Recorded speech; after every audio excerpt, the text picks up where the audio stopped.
Il n'y a jamais de croissance spirituelle, ni de progrès spirituel, sauf à travers le conflit. La seule manière par laquelle nous croissons, c'est quand il y a quelque chose à surmonter ou que notre vie spirituelle doit prendre le dessus sur quelque chose. C'est une loi, dans la nature et aussi dans la grâce. Il n'y a aucun progrès sans lutte. Veuille Dieu que nous puissions être capables de regarder à lui à chaque instant. Nous croyons que cela peut être vrai comme un fait objectif, mais qu'il nous délivre d'être seulement saisis par une vérité. Le Seigneur désire des gens qui entrent réellement dans ce domaine, non pas sur le plan doctrinal ni dans le domaine de la connaissance biblique, mais qui le possèdent réellement. Et c'est quand vous venez réellement vous placer sous le contrôle du Saint-Esprit que vous êtes dans la voie de la réalité et que la foi dans le Seigneur devient concrète, très pratique. Jéricho a un aspect représentatif. C'est le grand exemple d'un principe spirituel. D'abord, vous devez occuper une position céleste, comme nous l'avons toujours dit, non pas une position terrestre, ni la manière de faire les choses selon l'homme. C'est la mise en pratique de ce principe que nous voyons avec Abraham.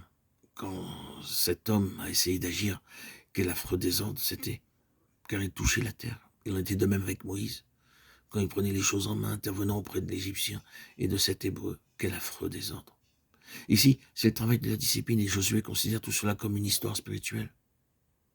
À Jéricho, nous constatons qu'il n'y a pas d'arme charnelle, aucune pensée, rien ne procède de l'homme.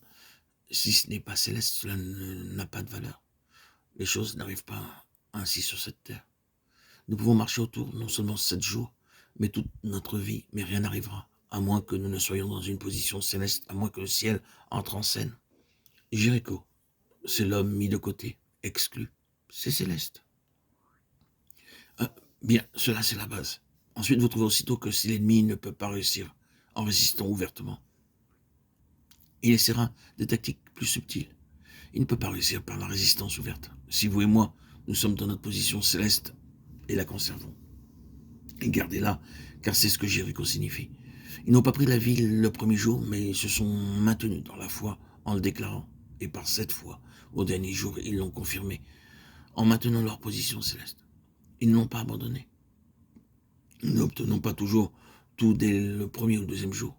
Il doit y avoir un maintien de la position dans la foi et l'ennemi est complètement défait quand cette position est réellement tenue de cette manière. Il doit battre en retraite. S'il le peut, éventuellement, alors il interviendra plus subtilement.